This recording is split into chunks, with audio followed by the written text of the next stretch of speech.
सम्माननीय मुख्य वक्ता मंचासीन भद्र व्यक्ति अतिथि मो सामने उपस्थित थिबा विभिन्न विद्यालय विभिन्न क्लस्टर आसीथिबा समस्त शिक्षक शिक्षयित्री आमर एसएनसी मेंबर नैनं छिन्दन्ति शस्त्राणि नैनं दहति पावक न चैनं क्लदन्त्यापो न शोषयति मारुक वासंसि जिन्नानि यथा विहाय न्यन्यानि संजाति नवानि देहि तथा शरीराणि विहाय जिन्ना न्यन्यानि संजाति नवानि देहि। गीतारे लिखा अछि आत्मा अविनाशी, आत्मा को कहीं मारी पारे नहीं, ताकू अस्त्र शस्त्र द्वारा आम हाणी पारिबा नहीं, निआं भी उड़ी पारिबो नहीं, पानी भी ताकू भसई नहीं पारिबो नहीं कि से वायु माध्यम उड़ी पारिबो नहीं। जमिति आमे आमर पुराणा वस्त्र को परित्याग करिकी आम शरीर में नुआ वस्त्र परिधान करूँ, ठीक सेमिति आत्मा गोटे घट को गोटे शरीर को त्याग करिकी आउ गोटे शरीर बा आउ गोटे घटरे पदार्पण कर। आज आयोजित स्मृति सभा शोकसभा विषय कहवाई मो हाथ धरुची पाटी धरुची। मोर से जड़े सान भाई तुल्य सी जिते बेले 24 मसीहा अक्टोबर 10 तारिख रे आम स्कूल रे जॉइन कले। स्कूल रे आम स्कूल रे शिक्षकतार अभाव थिला। सी जिते बेले आसिक भी नुआ करिके जॉइन कले आमे समस्ते सब स्टाफ बहुत खुशी होइतिले। तापरे सुनिलु जे से कलिमला सार को पुओ घर पाखरे स्कूल रो चाबी खोलिबा पाखरो आरंभ करिकी स्कूल चाबी बंद करवा कोठी को रूम रे चाबी खोला रही गला को पिला रही गला कि एमिति कोनोसी काम नहीं सार को द्वारा स्कूल रे ही नहीं। हमर पर्सनल काम भी व्यक्तिगत काम भी से केबे पार्टी तो ना बाहरी नहीं आ एते सहयोग हाथ बढ़ाइथिले। विद्यालय रे बिल तैयारी हुए, बिल लिखिदेवे बिलटा कहे दीदी टी देखीदेव ना आप लिखिं जे ना नाई जिते भी आप मो सीनियर टी देखीदेव कौट जब भूल हो। प्रथम बालबाटिका द्वितीय श्रेणी से क्लास टीचर थे।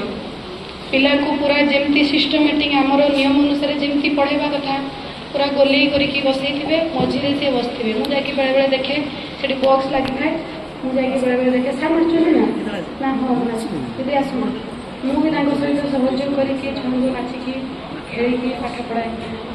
गोटे बालबाटिका पिला गोटे बही अच्छी शिशुबाटिका बही मुझे शिशुबाटिका ट्रेनिंग नहीं से कामटा मो द्वारा संपादित होगा कथा किंतु सार जेहेतु क्लास टीचर थे 2 मास हम बोधे मुझे सार को कहली दिने क्लास सार यहाँ टी कराइदेवे ना ना दीदी केमती करवा से गोटे प्रतिपुष्टि देवाई गोटे स्पेस अच्छी कौन लिखा देखो तो मुझे पूर्व लिखी आप देखिए मार्क करके आगे को लिखिदे सार कर बही चेक कर 2-4 दिन आगु से छुआ बालबाटिका छुआ को लेकिन आम क्लास रे एडजस्ट करके बसई देखुली मुझे जमी कही सार पूरा सेमती सेमती पूरा बही पूरा अप टू डेट अच्छी।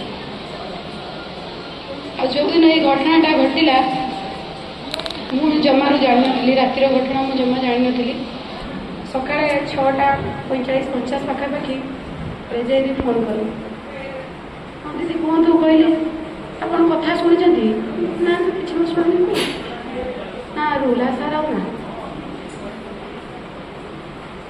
आपण मान अविश्वसनीय हम मुझे फोनटा धरी फोनटा पकई से जगह बसी पड़ी पूरा स्थान भाव में पूरा घंटाटे पाखापाखि पूरा बस मो घर लोक कौन कौन एमती कहीं हो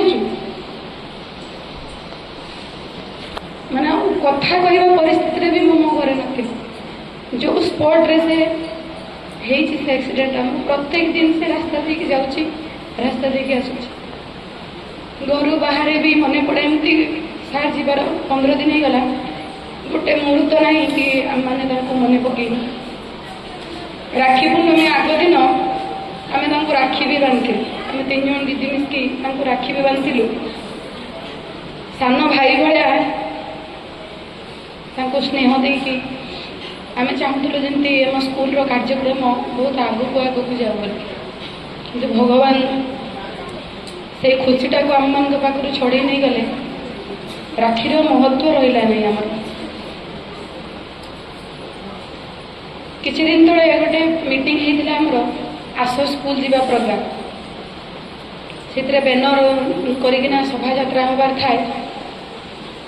ସାର୍ଙ୍କୁ ମୁଁ ପ୍ରସ୍ତାବ ଦେଲି, ସାର୍ ଆପଣ ତ କମ୍ପ୍ୟୁଟରରେ ବହୁତ ନଲେଜ ଅଛି, ଆପଣ ସବୁ ଡାଟା ବଢ଼ିଆ ଅପରେଟିଂ କରନ୍ତି, ଛୋଟ ଛୋଟ ଭିଡ଼ିଓ କରିକି ଛୁଆଙ୍କ ପାଖରୁ ବାଇଟ୍ ନେଇକି ଆମର ପରିଚାଳନା କମିଟିର ସଦସ୍ୟମାନେ ଉପସ୍ଥିତ ଥିଲେ ବି ସେ କଥା ଜାଣିଛନ୍ତି।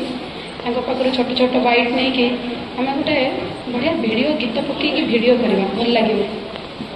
ସାର୍ ସେଇଟା ବି କରିଥିଲେ, ବହୁତ ସୁନ୍ଦର ହେଇଥିଲା ସେଇଟା। ଆମ କ୍ଲଷ୍ଟର ଗ୍ରୁପରେ ବି ତା ସେୟାର ହେଇଥିଲା।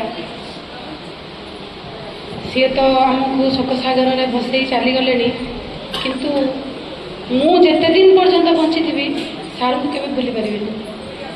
ଆହୁରି ବହୁତ ବହୁତ କଥା ଅଛି। ଆମେ ତାଙ୍କ ସହିତ ଏତେ କ୍ଲୋଜ୍ ଥିଲୁ, ସବୁ କାମରେ, ଯେକୌଣସି କାମ ସ୍କୁଲରେ ହେଉନା କାହିଁକି ଆମେ ସମସ୍ତେ ମିଶିକିନା କରିଦେଉଥିଲୁ। ଆଉ ସିଏ ଥିଲେ ଆଗୁଆ, ସବୁ ଛୁଆଙ୍କୁ ନୂଆ ଚାକିରି କରିଥିଲେ, ବହୁତ ଟ୍ୟାଲେଣ୍ଟ ତାଙ୍କ ପାଖରେ ଭର୍ତ୍ତି ହେଇକି ଥିଲା। ଛୁଆଙ୍କୁ କେମିତି ଏକଜୁଟ କରିକି ଗୋଟେ ପାଠକୁ ଆଗେଇ ନେବା, ବିଦ୍ୟାଳୟକୁ ଉନ୍ନତି ପଥରେ ଅଗ୍ରସର କରିବା, ସେଇଥିରେ ଥିଲେ ସେ ଅଗ୍ରଣୀ।